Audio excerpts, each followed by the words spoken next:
Hello everyone, Lunar Knights here, and today we're here to answer the question, what if Samus Aran from Metroid was a commander in Advanced Wars 2?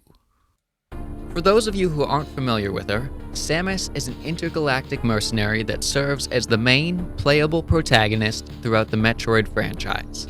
These games come as both 2D platformers and first-person shooters, but are best known as an origin of the Metroidvania genre, a style of games where gameplay revolves around the player exploring the world to collect hidden power-ups that they can then use to explore new areas and defeat ever more powerful enemies to uncover even more power-ups. Throughout the games, Samus herself usually fulfills a silent lone wolf role, where she is often sent on dangerous missions by the Galactic Federation, the dominant power in her galaxy. She's effectively a one-woman army of devastation, and is most recognizable for her power armor suits sporting that distinctive arm cannon. The power suit has many different variants depending on her needs, but all of them come with the ability to be upgraded on the fly as she discovers new power-ups. Some of her notable power-ups include different types of beam attacks, the Speed Booster, which chains into a move called the Shine Spark, and of course, what is perhaps the most iconic of all, the Morph Ball.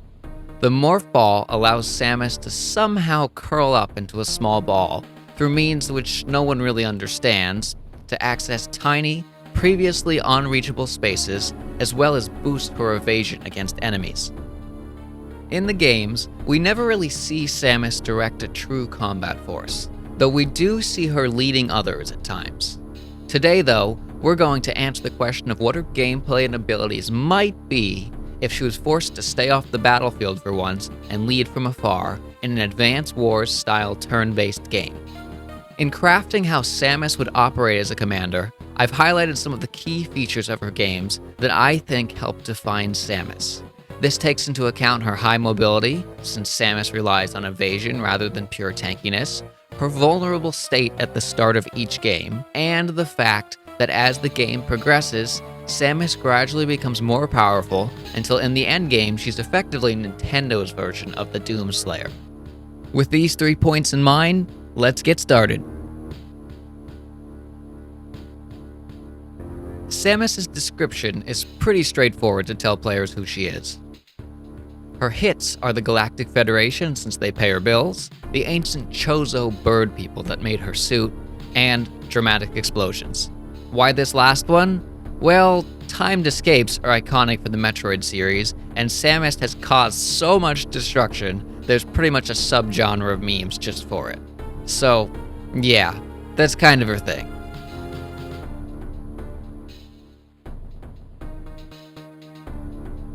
Her miss category contains her signature space dragon rival Ridley, as well as the space pirates he commands, and that serve as a regular enemy for her in the games.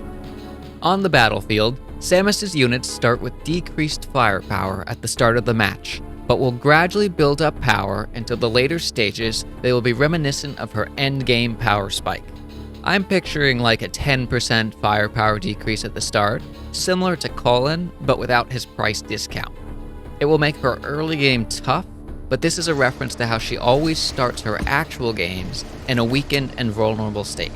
That low power in the games drives players to explore, and just as she becomes stronger by finding Chozo artifacts, so will her troops. We'll explore how that works in the abilities section though. A quick disclaimer before we go on.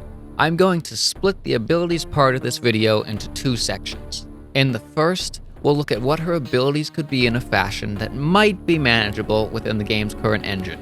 And then in the second, I'll theorize mechanics that I think would be appropriate for her if we removed some of those limitations and dove into the realm of greater possibilities. I want to mention too that I am no coder or game designer. My focus is on crafting a fun gameplay style that captures the character's essence. Actual power balance may and likely will be off, though I have tried to keep it in mind. Alright, with that out of the way, here we go. Up first is the natural state of her army. As I mentioned, Samus's units are going to start out with decreased power and grow stronger as the battle progresses.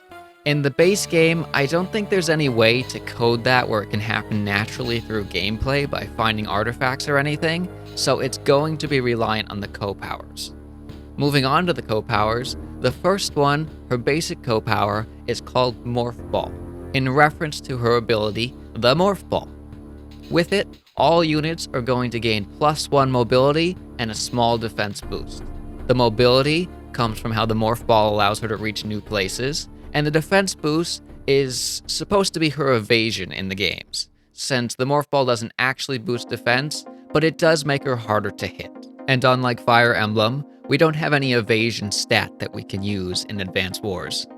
Samus's Super CO ability will be named after her Shine Spark in the games. With it, all units gain +2 mobility, a small defense boost, and a permanent firepower bonus. The +2 mobility is because in the games, the Shine Spark is her fastest way to move around and reach new and exciting places. The defense boost is actually a defense boost in this case because when she's in the Shine Spark in the games, she's effectively invulnerable. The firepower bonus is going to be what we imagine her finding a Chozo artifact or a new ability, and thus boosting her power. Ideally, this would be something that can only stack so many times so that she doesn't become too powerful, but I'm not sure it's possible to code that, and I'm not even really sure if it's possible to code a permanent boost here anyway, but it seems feasible. To make this kind of balanced, it's going to have a fairly long charge up, and we'll say it's only a maybe 20% boost each time. So the first time she uses it, she's only 10% above average, since she's starting low. Which this is really just what units are whenever they have a CO ability active, so it shouldn't be anything breaking. This setup will definitely make her early game on the tougher side, especially when it comes to the infantry capture game, but she always starts her games weak and vulnerable, so this is exactly what we want at this point. And now we come to what is perhaps the most exciting part of this video.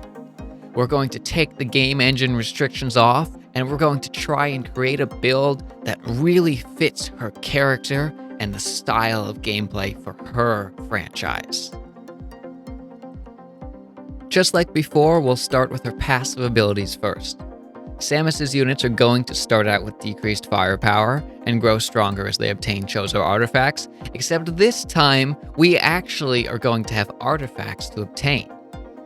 If you've ever played StarCraft 2's co-op commander mode, there's a character named Zeratul, who starts out not so strong, well, very strong, but he plays his game by finding different specialty artifacts across the map, and whenever he does, his units grow stronger.